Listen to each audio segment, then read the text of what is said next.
in the 21st century. Hard-working people working hard for you and me.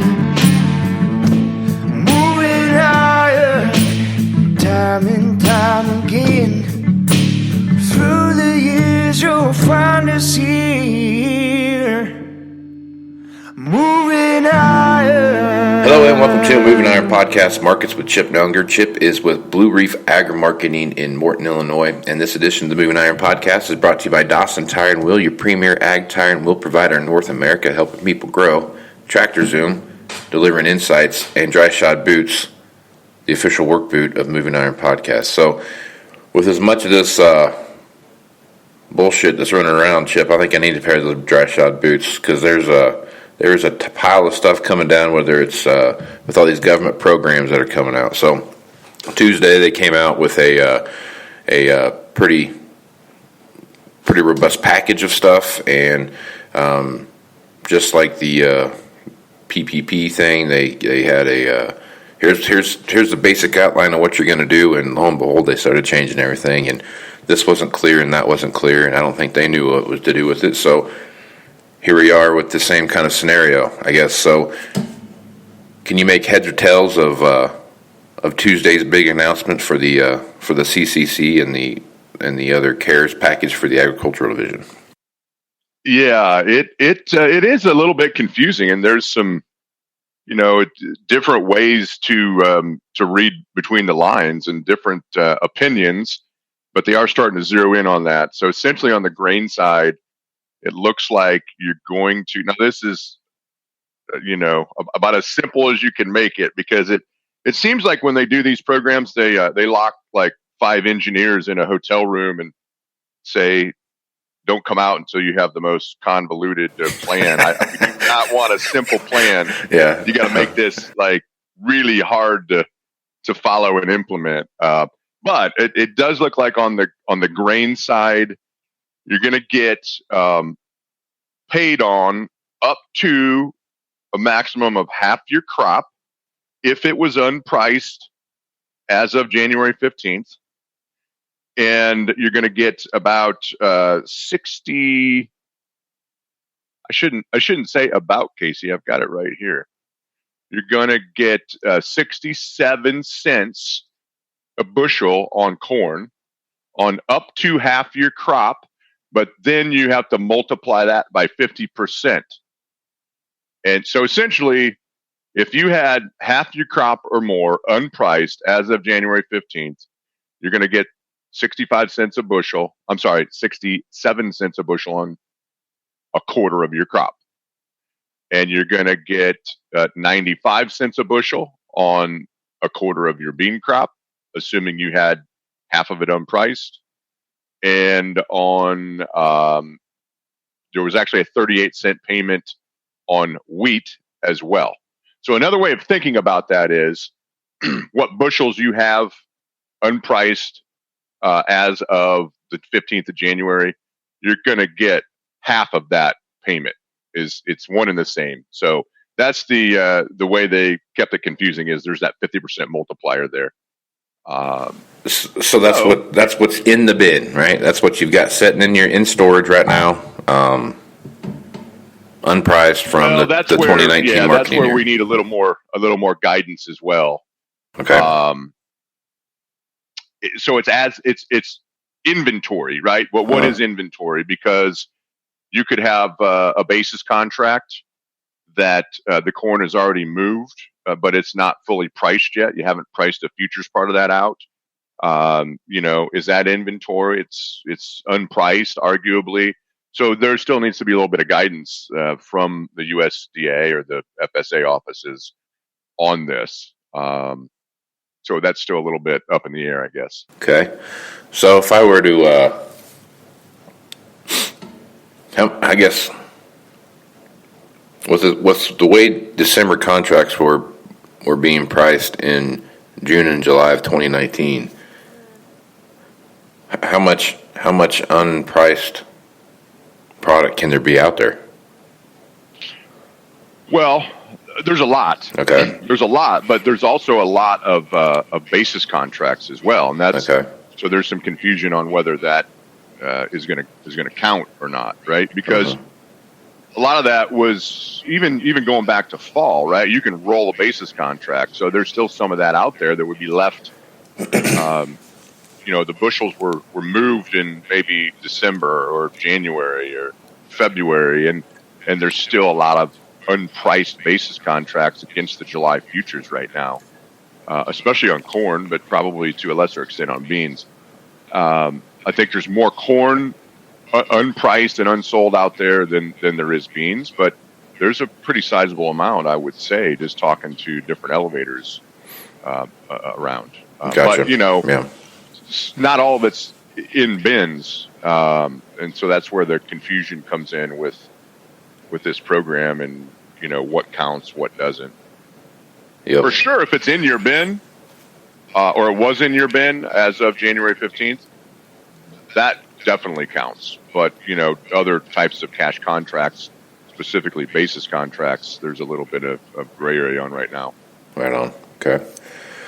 So we have the Kansas Wheat Tour going on right now, and they are finding a lower crop potential than they actually projected. So talk about the wheat a little bit. Also, like in Ukraine right now, I guess I'm reading an article right now that says they only have 300 metric tons of wheat left to export.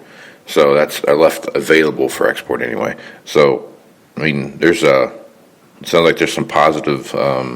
Could be some positive moves in wheat as we move through the start of next week.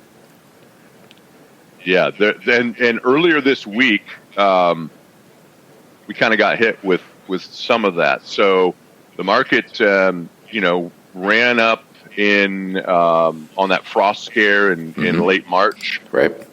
And then over the next 5-6 weeks, kind of fell down to multi-month lows here, and we got actually exceeded the March low by 1/4 cent. And then we got, the wheat tour started, kind of reporting a little bit lower than expected yields there. And then there was some statements out of Russia that maybe their crop isn't even, may not even be as big as a year ago. And that really shocked the market. The market thought that crop would be way bigger. And so the market had a huge rally. Wednesday was up, 16, 17 cents. Yesterday was up 8-9 cents at one point. So we've had from the lows this week, which would be 493 3/4. This is in the Chicago wheat contract. The high yesterday was 424. So we had a heck of a 3-day rally. And then, like the wheat market often does, we're sitting here, overnight, just getting ready to close, and we're down 8 3/4. Kansas City wheat had a nice rally. So some of it was technical and chart based, that we held those lows from March, and you had people get out of some short positions and kind of pick around trying to pick a bottom and get long. And now you're seeing a little bit of a back off. So those lows still should be pretty good. If they give way, it's probably not a good sign. But you got some uncertainty with both the Russian crop and the Kansas crop, and still dry, as you mentioned, in parts of Kansas. It's dry in Europe. So, wheat yields look to be not getting bigger and probably shrinking. And that's some of the reason for the support we've seen in wheat. It's been one of the only bright spots here this week is the wheat market. And, looks like it's given back some of those gains here today. But we do have a long weekend as well. There's no markets Monday for Memorial Day. So can't read too much into price action today ahead of a long weekend. So yesterday we had 2 reports. We had the weekly export report come out, and then we had the cold storage report come out as well. And the frozen beef stocks took quite a big dip, more than what they had actually expected. So I guess as you take a look at that, I know we're still having issues getting stuff pushed through processing plants, but I guess as you take a look at the cold storage report, there seems to be a little bit of a glimmer of hope there. Yeah, the cold storage report is a tough report always. It's really volatile, and it's hard to peg. And so reading between the lines a little bit, we did have, fairly sizable decreases in both pork and beef stocks. But I think relative to what maybe was expected, it wasn't quite as big a drop as expected. And so I don't know how the markets will take this necessarily, because I think they were expecting a bigger drawdown in those stocks, than what we actually saw.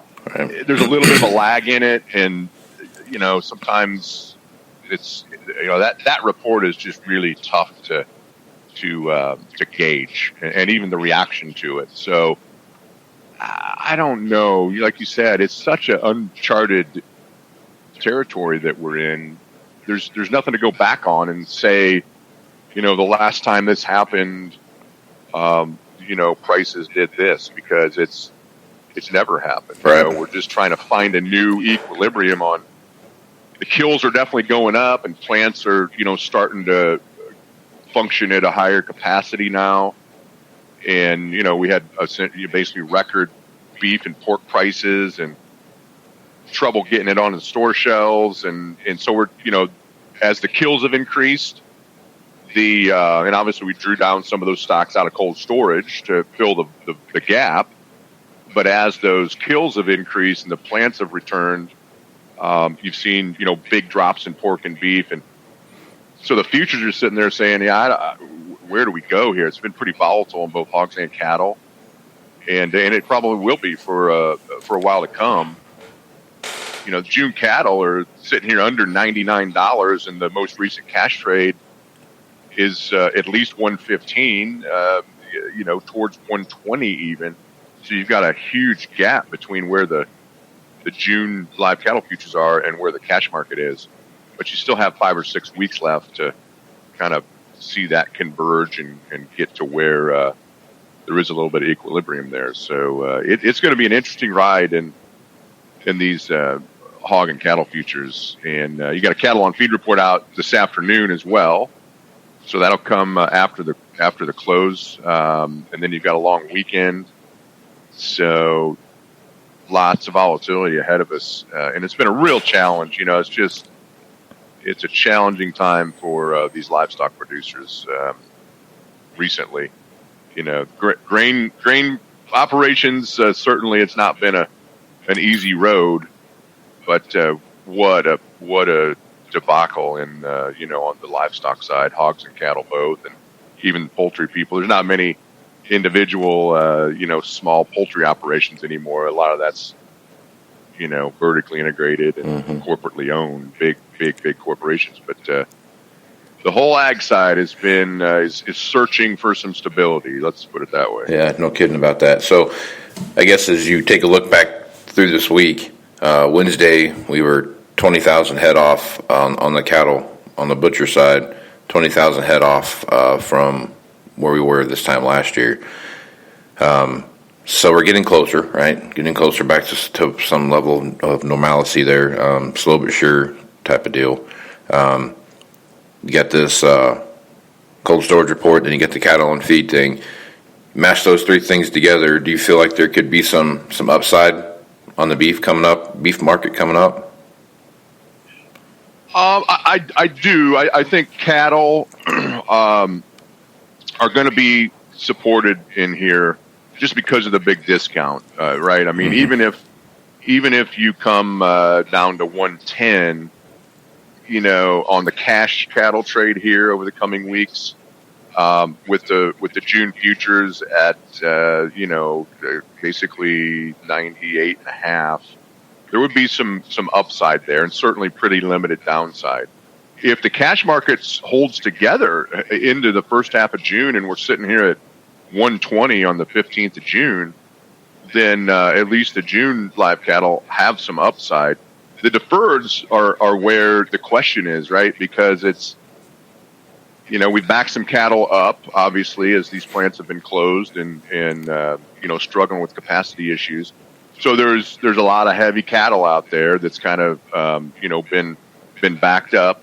But yet the last cattle on feed report, we really have a big hole here, and this cattle on feed report is expected to show again, just confirm, a big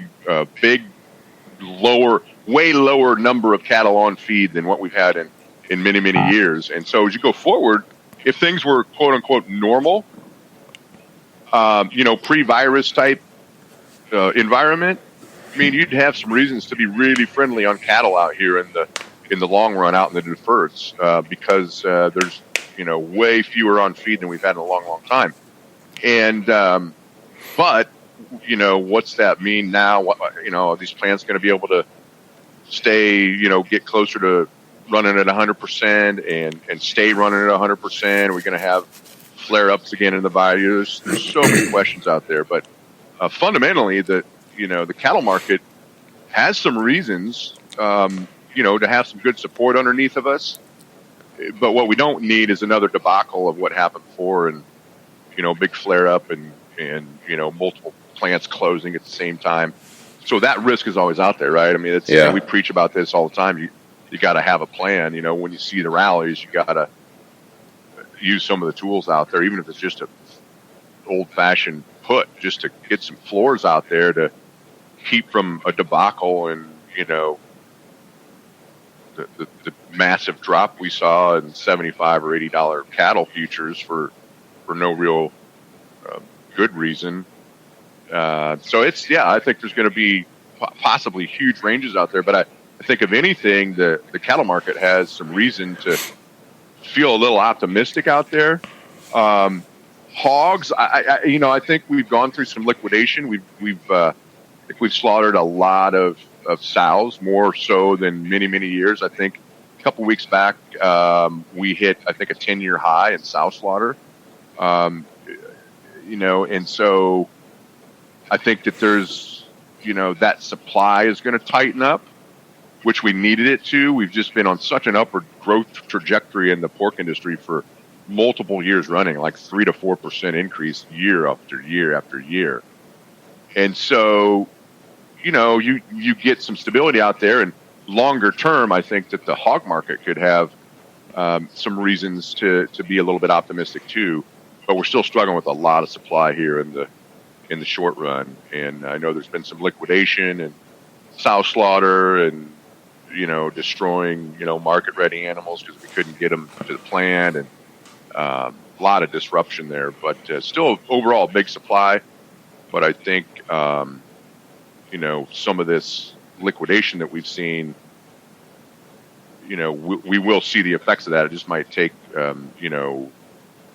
couple 3 months, 2, 3, 4, 5 months to kind of feel, and hopefully we can kind of stay running smoothly on the packing side, as close to full capacity as what we can get right now, and not have any disruptions there. That'll be the kiss of death again, is if we can get through without seeing a big drop off again in kill capacity. I think things will go a lot better. If we run into this fall and winter, a resurgence of the virus and hitting these packing plants hard again, that'll be another nightmare scenario. Yeah, they had there's a website that does a lot of auctions every week, and it's called Big Iron Auctions, and they were selling off some pigs on their Wednesday auction the other day. So some live pigs, somebody listed them for sale. So that kind of shows you the desperation out there in the hog market. Yeah, it's just, you want to talk about just in time, supply chain. The hog industry was a perfect example of that. I mean, it was a finely oiled machine, and there was no, who would have thought? I mean, you talk about a black swan on top of a black swan. No one really could foresee that, but it exposed a real problem there, and that is, if you can't run at full capacity, the machine breaks down, and it's not just one part. I mean, it's fat hogs all the way down to feeder pigs, the sow facilities. I mean, it just throws a monkey wrench in a bunch of gears if you can't get the animals killed at full capacity. And I don't know what the answer is to that. People are searching for that now. A lot of people think it's more plants. It's more smaller plants spread out. I don't know if there is an answer. I'm not advocating one or the other. I know it's a high dollar endeavor to build a packing plant from scratch. That's why there's not more of them. It's a multi-billion-dollar endeavor. It's not just anybody can go out and just let's build a packing plant today. Yep. Yeah, there's a lot to it. And it doesn't just happen overnight, right? It takes a couple years to put one of those things together. Yeah, exactly. So it's been a boom for the local lockers, and I mean, massive demand. I had a guy tell me the other day that they raised a few freezer beef, and their locker called him up and they said, "Hey, you're good for October, right?" And he's like, "Well, yeah, they're like, no, October of 21. So they're booking, 18 months out and getting full. Yeah. So that's partially the answer, and certainly those businesses are seeing a big increase in demand through this, and that will probably continue. That's probably a change that is going to stick for a while. Yeah. But that's, we kill, I don't know, 600,000 plus cattle a week, and I don't know what the number is, close to 2.5 million hogs, call it. Mm-hmm. So local packing plants or local lockers, can't have that kind of capacity. So that's only part of the solution, but that's maybe one of the good benefits is some of these locally owned small family operations are going to see the benefit of some increased business. So that's a good thing. Yeah, I'm a wicked smart guy, so I thought, hey, you know what? No one's thought of this yet, right? So I'm going to go. I'll get this. I'll be way ahead of the curve on this. I was like, I'll buy a cow and I'll buy a pig and take them to the local locker and get them chopped up, throw them in the freezer, right? Thought, hey, no one's thought of this yet, right?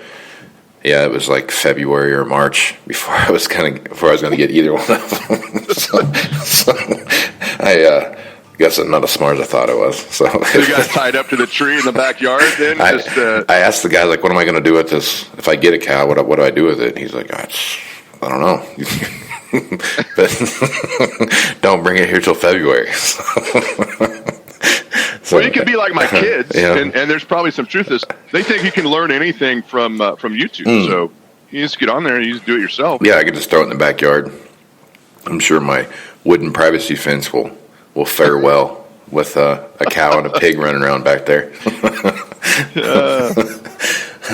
All right, so China is swearing up and down that they're going to buy stuff from us. I mean, they it's always next week, but they're swearing they're going to buy stuff from us, and so that's kind of got the markets watching anyway. The export reports have become more and more important because of that, and but on the flip side of that, China also decided that this Hong Kong thing is kind of growing old on us here, so we're gonna put the hammer down on that, and we are going to pass some legislation that basically says we're going to treat you just like we treat the rest of China, and enjoy it because it's coming. So that's also got the markets rattled a little bit too. So I guess as you take a look at this whole China thing, I've read 2 articles this week about how there's going to be just these massive amounts of corn and soybeans get bought soon. Well, they don't really define what soon means, but it's soon, right? I guess, what's your thoughts on all this stuff? I mean, it's a double-edged sword, right? We got commodities going out, allegedly, and we got this, one of the biggest financial markets in the world is really on the verge of being taken over by a communist country and kind of run like they run everything else in the country. Yeah, I don't know how that turns out, right? I mean, there's going to be a lot of turmoil with that. There already has been a lot of turmoil.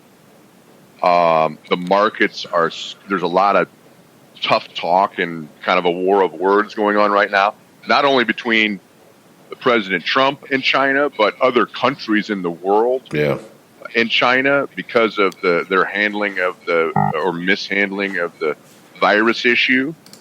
And then now the Hong Kong, transition, and as you throw the phase one trade deal in there, the market action tells you that there is a lot of fear that the phase one trade deal will not be lived up to by China. But like you said, even the main U.S. trade rep yesterday said, it's a go. They're going to ramp this thing up, and they have been buying. The proof's in the pudding, and they have been buying greater amounts of U.S. Goods, particularly beans. Right. Now, they haven't for a week or so, and so that just shows you how highly sensitive the bean market is to that. We tried to rally. We did rally 20, 30 cents off the lows as China was buying some of those beans. We haven't seen them any confirmed purchases for a week plus, and now we're back. We puked the market yesterday. We were down a couple overnight here, and so the market, the bean market especially, is highly sensitive to Chinese business. They've been big buyers of pork for a while. In this most recent report yesterday, they were actually net cancellations. That's just their game, and they do that in the beans too. Buy a bunch of them, cancel it. The market gets too high and they want to buy it cheaper. They play the market, and so it's always frustrating when you're talking about China. And the market, the grain and ag markets are frustrated too. I mean, I am frustrated. So I am part of the market. The market is just a, combination of human emotions. And if I never heard the word China again, I probably would not shed any tears. And unfortunately, there's such a, the report yesterday, I mean, they were way more than 50% of our bean sales for the week. And so, unfortunately, that's the world we live in, and we need them as a buyer of our products, especially beans. But we'll see. I mean, certainly the virus issues and the lockdown, quarantine across the world slowed that down a little bit. But if they're truthful, if they're going to hold to that, then we need, the next several weeks here, we're going to have to see an uptick in business across the board. And so if we don't, I think that's, no matter what you hear from either side, I mean, it's either they keep buying or they don't. And if they don't, they're not going to hit the levels that, were laid out under the phase one trade agreement. So I think it'll be pretty simple. I think it won't take very long, and we're going to kind of know. But then you throw this whole Hong Kong thing, and it's just, it's a massive amount of noise out there right now. All right, so speaking of soybeans, let's jump over and talk about that a little bit. And something on the horizon here that could absolutely affect the sale of U.S. Soybeans just because of how they'll be priced on the world market is Argentina has about $65 billion in foreign debt that needs to get restructured, and there's about a half $500 million in government bonds that are set to be paid out, and they are looking at probably another default here. So if they do that and the currency gets derated, that would make their soybeans fairly cheap on the overall market when you start looking at exchange rate. I guess as you take a look at that situation there, and then the growing situations that they've had there haven't been necessarily overwhelmingly good. I guess what are your thoughts about kind of the world soybean market and how South America is going to play a role in that? Yeah, that has been one of the bigger issues. Forget China for a minute. The Brazilian currency against the U.S. dollar has, just imploded. And so it just keeps them way more competitive. And even now, and like you said, Argentina's economically on unstable footing. So is Brazil, for that matter. the virus is really running through Brazil, especially, and so that's going to continue. And yeah, that's a real issue as their currency devalues, and our dollar has held pretty stable, pretty strong actually relative to a lot of other currencies. That's a competitive disadvantage to us, and we've really seen it. March and April was just massive sales of beans from Brazil. Yeah. And, like 2/3 of those were to China. And so, I mean, like all-time record by far. So now there's a limited supply, right? But all that does is spur those farmers to plant more beans. I guess if there's anything, any place in the world where agriculture is good right now, it's in South America, especially Brazil. They have made good money. They continue to. They're competitive. They're selling their products, and I think they're going to, continue to plant as many acres as they can because it's incentivizing them to do so, and that's going to be a headwind for us here going forward. So the currency situation in itself, forget about all the other trade war stuff going on with China. The currency situation is a big problem in itself right now for our competitiveness. Mm-hmm. Okay, so now let's jump over and talk about the corn market and just what we see happening domestically here. The northern and eastern corn belts have just got inundated with rain. It's just tons and tons of rain. It's been coming in 5 and 6 inches at a time type stuff.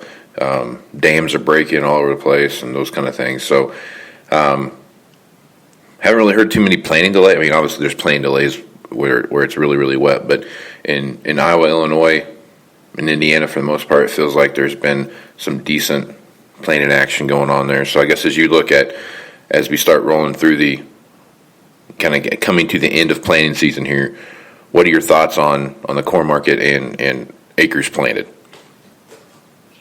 I think corn acreage is going lower. I think that the March report was the highest number you'll see.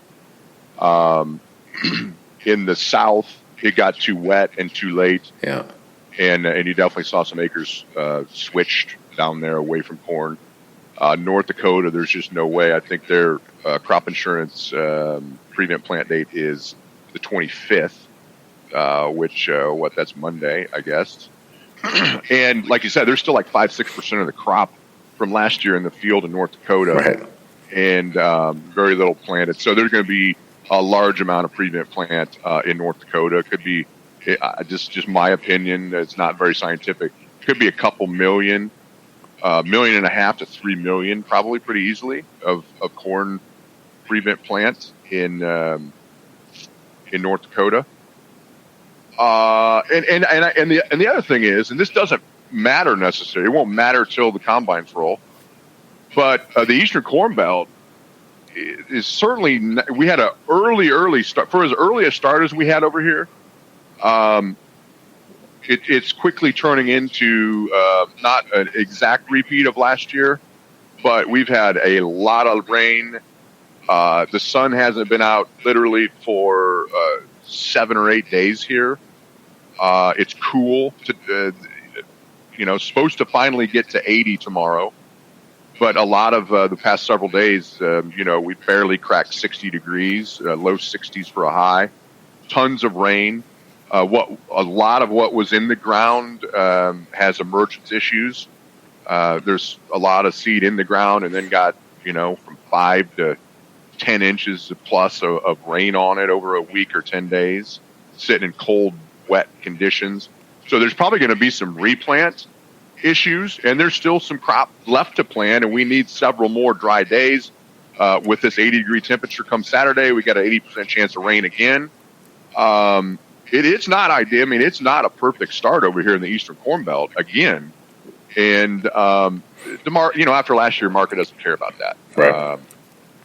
But my point with this is that we see the planting progress on Monday afternoons, and you say, "Oh, that was great, 80-some% of the corn crops planted, and perfect start." And it might be a perfect start in parts of Minnesota and Iowa and Nebraska, but and there's a lot of good corn ground there, but it is not a perfect start in the Eastern Corn Belt by any stretch of the imagination, no matter what it says on the percent planted. It's not real great conditions when it's as wet and cold as it's been here. And it's not quite as wet as a year ago, but, now it's saturated enough. It's 22nd of May. More rain coming Saturday. Yeah. If we get the rain Saturday, it'll be Friday, it'll be a week, 5 to 7 days to get back in. You're pushing the end of May then. And it all worked out last year, but you replay last year and plant a bunch of corn in the first week or 10 days of June. You do that 10 years, and I don't know you're going to get the same result we had last year more than once.